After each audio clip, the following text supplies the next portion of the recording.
vaksika andriamanitra faly misaotranao zay na ny fitiavanao sy ny fikarakaranao satria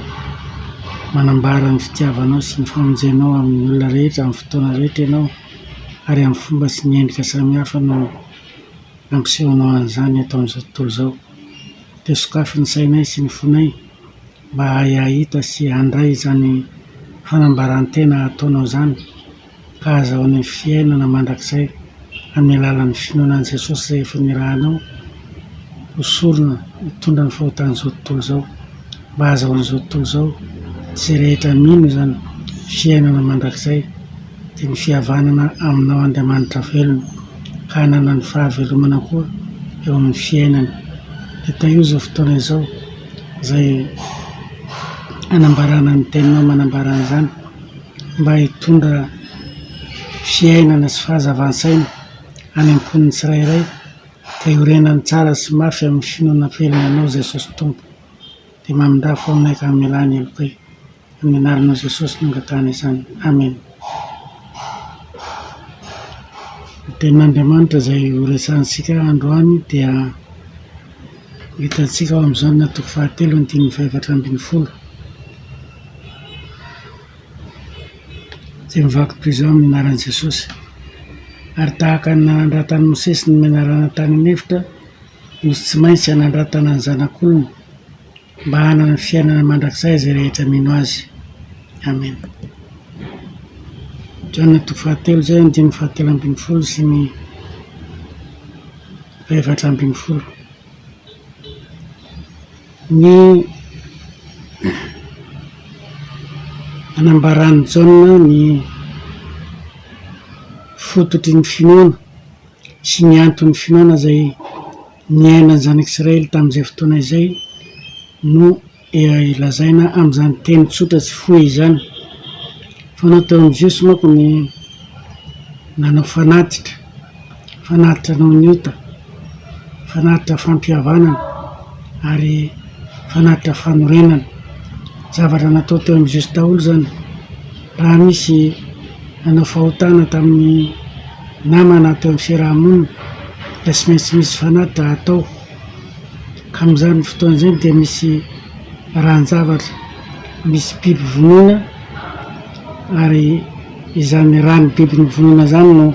heverina sy hinoana fa ampikosoka ny fahotan'ilay nanao ny eloka ka andraisan'ny izay nanota sy ny ankonany fitahiana sy famelan-keloka. Teto dia nazavany Jaona mazava fa izay rehetra natao izay dia aloka sy tandindona daholo ary ao ambadika izay aloka sy tandindona izay dia misy ny tena sorona, misy ny tena fanatitra dia ny zanak'olona zany na Jesosy zany ilay tsy fantatry ny olona fa na nitombo sy niaina teo foan'zareo azy, nandehandeha sy niresaka teo amin'zareo azy dia tsy nifantana. Noho izany dia nanazava sy nanondro azy Jaona mpanao batisa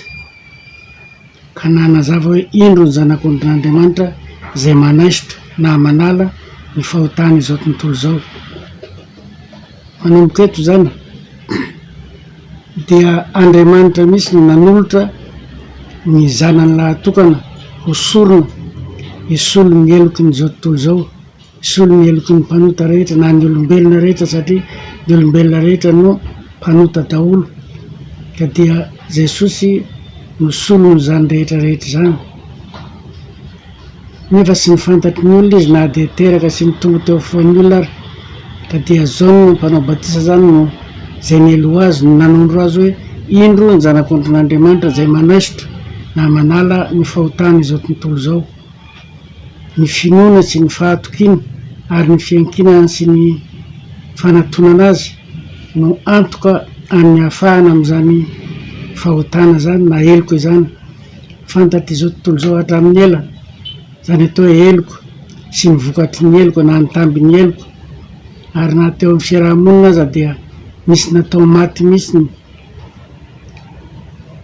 vokatry zany eloko izany, ny toraham-bato na ny fantsihana. tonga nefa ny fotoana zay nanomezan'Andriamanitra ny tena famosoran-keloka marina sy tanteraka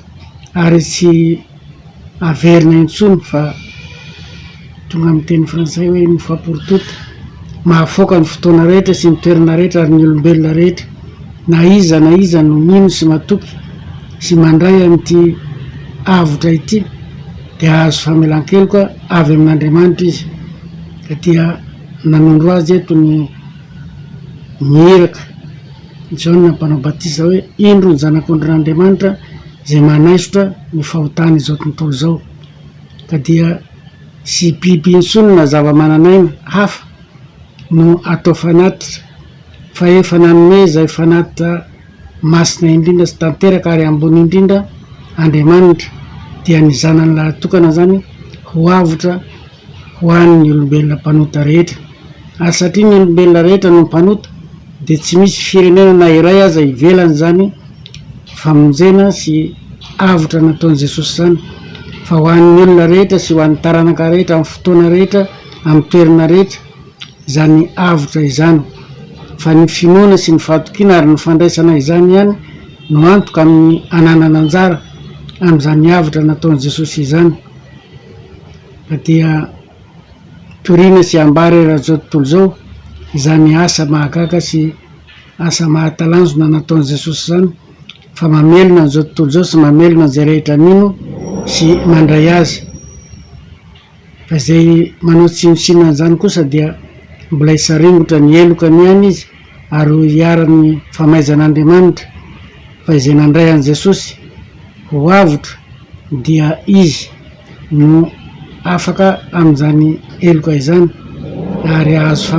famonjena sy famelan-keloka avy amin'Andriamanitra sy ilaina intsony ny fanatitra samihafa zay fanao eto amin'izao tontolo zao na amin'ny endrika sy ny fomba samihafa fa efa voafoaka efa vita n'ilay fanatitra nataon'i Jesosy tamin'ny alalan'ny tenany ny zavatra rehetra ka dia izay rehetra mino na mandray izany avotra nataon'i Jesosy zany ho an'ny tenany dia izy no mahazo fiainana mandrakizay satria vita ho azy ny famonjena ny famelan-keloka ny fisoloan-keloka satria Jesosy efa nisolo ny elokany satria mino izany izy ka dia manana fiainana mandrakizay vokatr'izany finoana izany dia zava-dehibe zany ho antsika ankehitriny ny mandray sy ny mino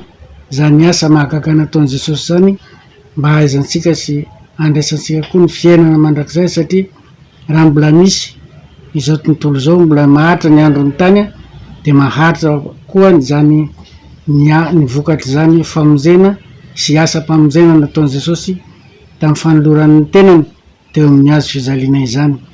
ka dia aoka sika samy mifino sy handray an'izany mba hananantsika fiainana mandrakizay ka havita fihavanantsika amin'Andriamanitra tokoa fa sy amin'ny alalan'ny zavatra mandalo sy ny zavatra mielona mora tsy mba ety ambonin'ny tany